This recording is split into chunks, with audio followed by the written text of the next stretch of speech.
Sundar C இப்படி பண்ணுவாருன்னு எதிர்பார்க்கவே இல்லைங்க. குடும்பத்தோட போய் என்ஜாய் பண்ணி பார்க்குற மாதிரி ஒரு படம்னா கேங்கர்ஸ் படத்தை நான் சொல்லுவேன். ஏன்றதை இந்த வீடியோ ஃபுல்லாக பாருங்க தெரியும். ரொம்ப நாளைக்கு அப்புறம் நம்ம வடிவேலுவை வைகை புயல் வடிவேலுவா ஸ்க்ரீனில் பார்த்த ஒரு அனுபவம் எனக்கு கிடைச்சதுங்க. ஏன்னா அவரோட காமெடியும் பாடி லாங்குவேஜும் வேற லெவலு தலைவன் தெருக்கி விட்டார் ஸ்க்ரீனில். சுந்தர் சி படம்னாலே ஹீரோயினுக்கு பஞ்சமே இருக்காது. அந்த வகையில் இந்த படத்தில் ரெண்டு ஹீரோயின்ஸ் எதுக்குடா இந்த படத்தில் அப்படின்னு நீங்கள் நினைக்கலாம். ஸோ படம் பார்க்கும்போது அது ஏன் எதுக்குன்றது உங்களுக்கு புரியும். அதில் ஒரு ஹீரோயின் கேட்டரின் தெரேசா, இன்னொருத்தவங்க வாணி போஜன். ஆனால் இதில் நிறைய ட்விஸ்ட் அண்ட் டர்ன்ஸ் இருக்கு. ஸோ படத்தை நீங்கள் ஃபுல்லாக பார்க்கும்போது இந்த ட்விஸ்ட் அண்ட் டர்ன்ஸ்லாம் ஏன் எதனாலன்றது உங்களுக்கு புரியும். ஸோ படத்தில் ஹீரோயின் மட்டும் இல்லை, வில்லனும் வந்து பார்க்க கொடூரமாக இருந்தாலும் கிளைமேக்ஸில் ஒரு அவஸ்தைப்படுவாங்க. அதை பார்க்கும்போது ஒரு மாதிரி ஆனந்தமாக இருந்துச்சு.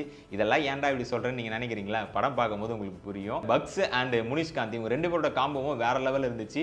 முக்கியமாக கிளைமேக்ஸ் டைமில் அந்த தேட்டர் போர்ஷன் வருங்க. அந்த போர்ஷன் வரும்போது தான் சிரிச்சு எனக்கு சத்தியமாக முடியல. நான் மட்டும் இல்லைங்க, கிட்ஸ்லேருந்து பெரியவங்க வரைக்கும் அந்த சீனை ரசிச்சு பார்த்தாங்க. ஸோ தேட்டரில் வேற லெவலில் ஒரு எக்ஸ்பீரியன்ஸ் கிடைச்சிது. ஸோ இந்த படத்துக்கு மியூசிக் சி சத்யாவும், சினிமாட்டோகிராஃபி கிருஷ்ணசாமியும், எடிட்டர் பிரவீன் ஆண்டினும் பண்ணியிருக்காங்க. படத்தில் மொத்தம் 3 ப்ரொடியூசர்ஸ்ங்க. சோ இந்த படத்தோட producers AC Shanmugam sir, ACS Arunkumar sir and Khushbu Sundar பண்ணிருக்காங்க. சோ இவ்வளவு டீடைல் சொல்லியாச்சு. முக்கியமான ஒரு ஆளை விட்டுட்டீங்கன்னு தான் நினைக்கிறீங்க. அது எப்படி விடுவேன்? Sundar C sir. அவரோட ஆக்டிங்கும் சரி, அவரோட டைரக்ஷன் சரி வேற லெவல் இருந்துச்சு. அது எப்படின்னு தெரியலங்க. சுந்தர் சி சாரும் வடிவேலும் சேரும்போது வேற லெவல் ஒரு விஷுவல் ட்ரீட் கொடுத்துறாங்க. இந்த படத்துல ஒரு சீன் ஒன்று வரும், சாவி எடுக்கிற சீன். அந்த சீனை மட்டும் மிஸ் பண்றாதீங்க. முக்கியமான ஃபன் எலிமெண்டே அதுல தான் இருக்கு. இந்த சம்மர் ஹாலிடேஸை உங்க ஃபேமிலியோட தியேட்டர் போயிட்டு வைப் பண்றதுக்கு இந்த படம் கரெக்டா இருந்தாலும், உங்களுக்குன்னு ஒரு கேங்கர்ஸ் இருப்பாங்கல்ல, அவங்க கூட போய் இந்த படத்தை பாருங்க. உண்மையிலே வேற லெவல்ல வைபா இருக்கும்.